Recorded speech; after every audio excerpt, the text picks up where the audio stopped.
My topic is social contract theory. So far as the introduction of this question is concerned, the word social contract theory उतना ही old word है जितना कि philosophy itself है, और इसमें हम लोग moral और political obligations को देखते हैं कि वो डिपेंडेंट हैं किसी भी कॉन्ट्रैक्ट के जरिए या किसी एग्रीमेंट के जरिए,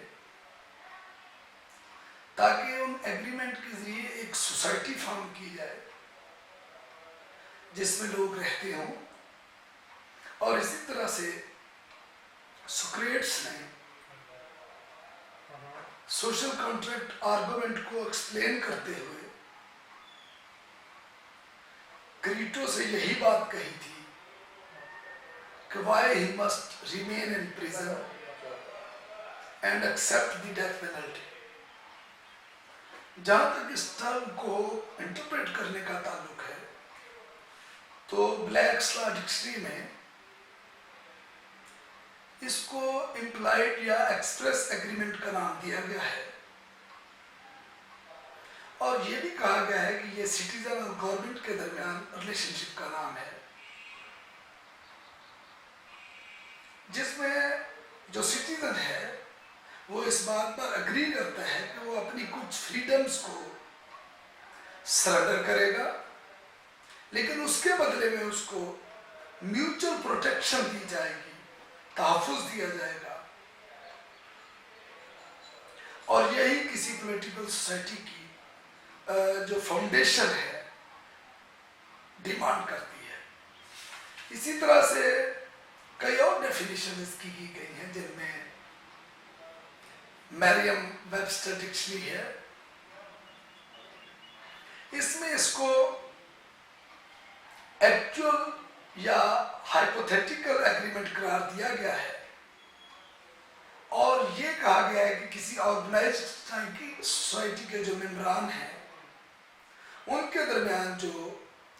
हाइपोथेटिकल एग्रीमेंट है उसका नाम सोशल कॉन्ट्रैक्ट थ्योरी है। या फिर किसी कम्युनिटी और उसके जो रूलर है, जो हुक्मरान है, जो उनके राइट्स और ड्यूटीज को डिफाइन करता है और उनको लिमिट करता है, महदूद करता है या उनका तयन करता है, उनके दरमियान जो ताल्लुक है, रिलेशन है, उसको भी सोशल कॉन्ट्रैक्ट थ्योरी का नाम दिया गया है। जहां तक इस थ्योरी के एक्सपोजिशन का ताल्लुक है, तो ये मॉडर्न मॉरल और पॉलिटिकल थ्योरी के साथ एसोसिएट है, और इसी तरह से, लेकिन इसकी जो फुल एक्सपोजिशन इसको फर्स्ट टाइम दी गई, तो उसके लिए थॉमस हॉब्स का नाम जो है वो सुनहरे रूप में लिखा जाएगा। जहां तक इसके मेन एक्सपोनेंट का ताल्लुक है, तो उसमें हॉब्स, जॉन लॉक और जीन जैक्वस, रूसियो और ग्रूटस के नाम जो है वो नुमाया है। जहां तक सोशल कॉन्ट्रैक्ट थ्योरी के नाम का ताल्लुक है, तो इसको सोशल कॉन्ट्रैक्ट या जिसे हम प्रिंसिपल ड्यू ट्राइड पॉलिटिक का नाम देते हैं। ये एक बुक है जो कि 1962 में लिखी गई, और इसके राइटर का नाम था जीन जैक्वस रूसियो, और उसमें पहली बार इस कॉन्सेप्ट को डिस्कस किया गया था। अब अगर कॉन्ट्रैक्ट थ्योरी जो है, इसमें पुराना दौर भी शामिल है, जिसमें ग्रीक और स्टॉक फिलॉसफी खासतौर पर, और रोमन और कैनल लॉज जो हैं वो भी इसमें डिस्कस किए गए हैं। जहां तक इसकी हिस्ट्री का ताल्लुक है, तो हिस्टोरिकली इसमें ग्लूकोन जो है उन्होंने और साथ उनके प्लेटो ने द बुक रिपब्लिक 2 में इस चीज को खास तौर पर डिस्कस किया है।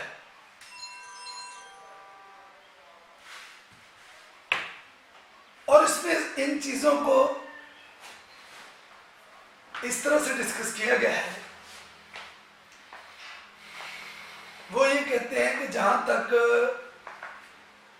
नेचर का ताल्लुक है तो ये बात बेहतर है कि आप इनजस्टिस को सफर कर लें, बर्दाश्त कर लें, लेकिन आप इनजस्टिस करें ना। मीनिंग देयर बाय कि आप इनजस्टिस ना करें, बल्कि इनजस्टिस को अगर हो सके तो बर्दाश्त करें। और इवन जो है, अगर आप बर्दाश्त कर रहे हैं तो ग्रेटर हो जाती है गुड से। और इसी तरह से जो शख्स अच्छाई कर रहा है और जो शख्स इंजरी को बर्दाश्त कर रहा है, दोनों एक्सपीरियंस कर रहे हैं, दोनों एक तरह से इन चीजों को सफर कर रहे हैं। लेकिन उनमें से अगर वो उसको अवॉइड करने के काबिल नहीं है तो वो एक दूसरे को बेहतर अंदाज में अच्छे तरीके से समझा सकते हैं। अब जहां तक इसकी एवोल्यूशन का ताल्लुक है तो 20th सेंचुरी में मॉरल और पॉलिटिकल थ्योरी जो थी इसको रिकग्नाइज किया गया और फिलोसफिकल मोमेंटम दिया गया, जिसके नतीजे में John Rawls version of social contract theory जो था वो सामने आया और इसको फिर new analysis of the David Gauthier और अदर्स ने फॉलो किया। रिसेंटली डिफरेंट प्रोस्पेक्टिव्स के जो फिलोसफर हैं उन्होंने नई क्रिटिसिज्म सोशल कॉन्ट्रैक्ट थ्योरी पर ऑफर की हैं और ख़ास तौर पर जो feminists and race conscious philosophers हैं उन्होंने इस बात को आर्गू किया है कि सोशल कॉन्ट्रैक्ट थ्योरी कम से कम एक incomplete picture of our moral and political lifes है। यानी जो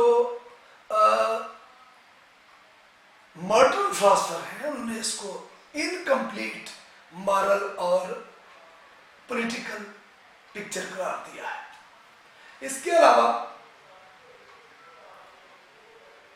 और उन्होंने इस बात को इनकरेज किया है कि इसके कुछ जो अज्जा हैं या इसके जो कंटेंट्स हैं वो बेहतरीन है और उन पर अमल भी किया जा सकता है, लेकिन अभी इसमें कुछ ना कुछ खामियां बाकी हैं। जहां तक सुकरात का ताल्लुक है तो उसने इस पर डिस्कस करते हुए कंपेयरिंग आर्गुमेंट दिया कि उसे किस तरह से जेल में स्टे करना चाहिए और डेथ पेनल्टी को एक्सेप्ट करना चाहिए rather than escape and go into exile in another Greek city, कि इसके बजाय कि वो भाग जाए और उसको यूनान के किसी और शहर में बंद कर दिया जाए। तो उसने क्या किया? He personifies the laws of Athens and speaking in their voice explains that he has acquired an overwhelming obligation to obey the laws because they have made his entire way of life. उसने कहा जी मैं तो यहाँ के तमाम कवानीन को भी करूँगा कि उन्होंने मेरी सारी जिंदगी पर अपने सराप छोड़े हैं। They made it possible for his mother and the father to marry and therefore to have legitimate children, including himself having been born, the city of Athens, through its laws, then required that his father care and educate him, Socrates' life and the way in which that life has flourished in Athens are each dependent upon the laws. उसने इस कहा कि चूंकि मेरे वालिदैन इसी शहर में पले बड़े हैं और उन्होंने मुझे इसी शहर में एजुकेट किया है, उन्होंने इसी शहर में मेरी परवरिश की है और मैं इसी शहर एथेंस के कवानीन से वाकफियत रखता हूँ और मेरी जो लाइफ है उस पर इसने बड़े गहरे असरात छोड़े हैं।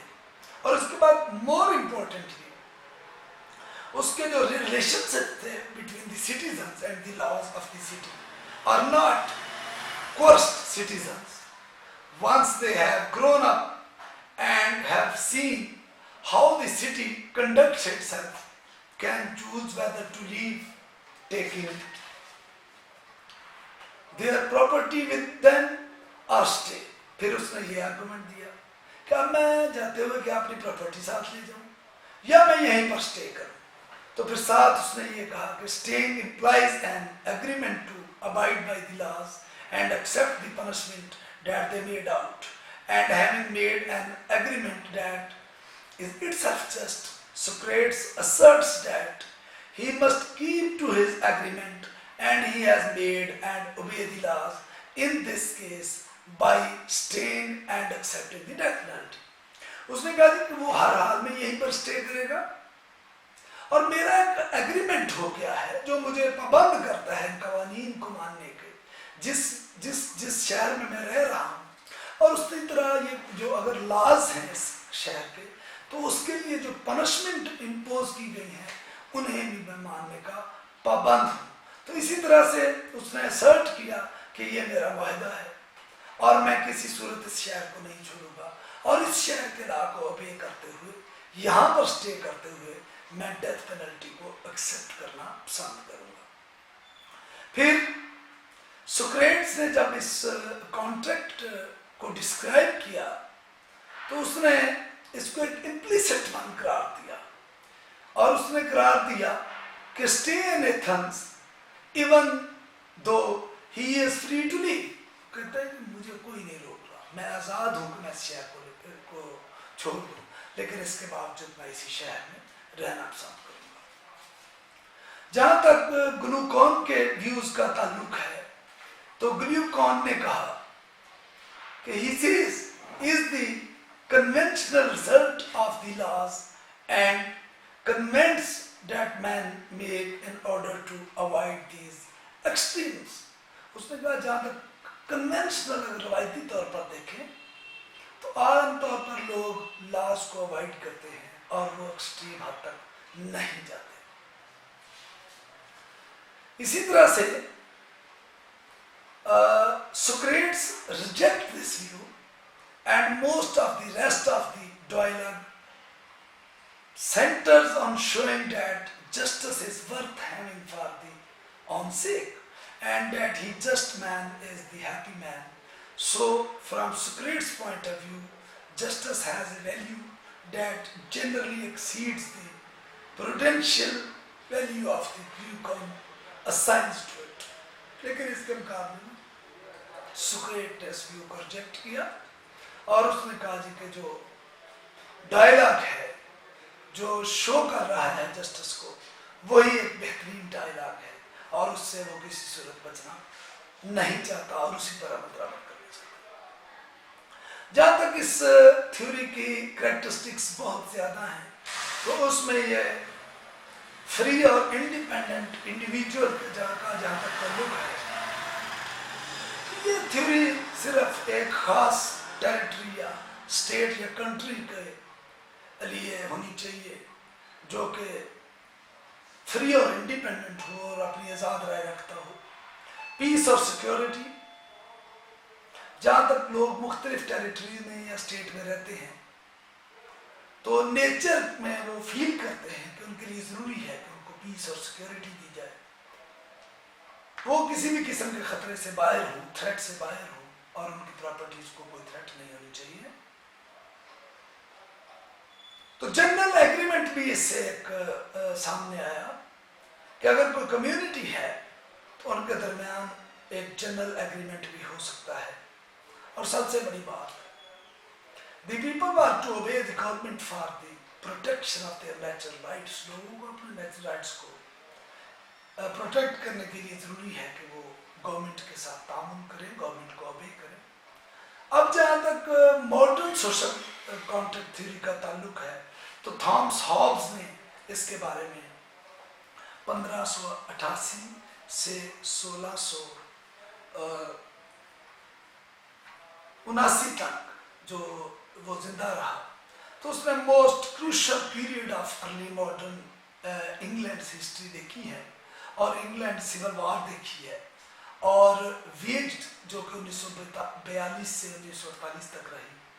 तो उसने इसमें डिस्क्राइब किया कॉन्फ्लिक्ट को कि द मोस्ट जनरल टर्म ये क्लैश था between the king and the parliament. और एक तरफ किंग्स और उसके सपोर्टर थे और दूसरी तरफ जो मिनॉरिटिस्ट थे जिन्होंने प्रेफर किया कि traditional authority of the knowledge जो है एंड द पार्लियामेंटेरियंस जो हैं, most notably led by the Oliver Cromwell who demanded more power for the quasi democratic institution of parliament। इसमें मॉडर्न सोशल थ्योरी में जो थॉम्स ने बैकग्राउंड बयान किया उसमें उसने बादशाह और पार्लियामेंट के दरमियान जो कॉन्फ्लिक्ट अराइज हुआ था उसको डिस्कस किया है और फिर उसने इन दोनों के दरमियान जो फंक्शंस हैं उनको कंप्रोमाइज की बात भी की है। हॉब्स ये कहता है कि इन दोनों के दरमियान जो टू फंक्शंस के दरमियान कोई कंप्रोमाइज होना चाहिए, सामने लेके आया। और एक तरफ वो रिजेक्ट करता है theory of divine right of king को, which is most expressed by the Robert Fuller in his Patriot or the Natural Power of the Kings, although it would be left to the John Locke to refute Filmer directly. उसने इसमें reject किया है बादशाह की power को as parliament के मुकाबले में। जहाँ तक फिल्मर्स व्यू का ताल्लुक है तो कहते जी the king's authority was invested in him by God, that such authority was absolute and therefore that the basis of the political obligation lay in our obligation to obey God absolutely। उसने कहा कि बादशाह की power absolute है, इनको कोई challenge नहीं कर सकता। लेकिन दूसरी तरफ हॉब्स ने इसको रिजेक्ट कर दिया और ऑब्जर्वेशन दी। उसने कहा जी कि प्री पॉलिटिकल लाइफ जो है किसी भी शख्स की was solitary, poor, nasty, brutish, short and full of continental fear and danger of violation of death, violent death. उसने कहा कि अगर आप किसी शख्स को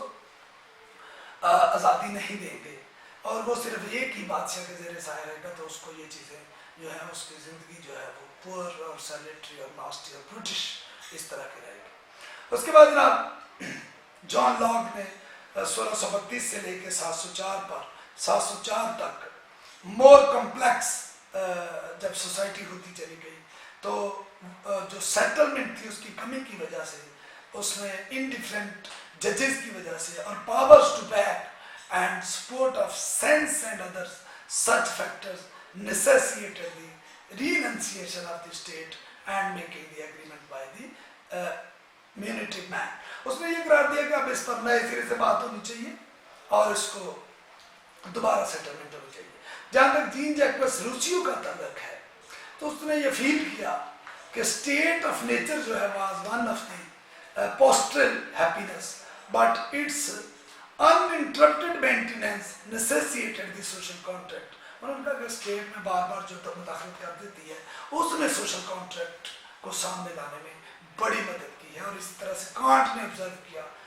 act by which a people is represented as constituting itself into a state is termed the original contract. उन्होंने इसको इस तरह से कहा कि लोग आपस में मिलकर एक रियासत का ज्ञान करते हैं और पीपल उसकी नुमाइंदगी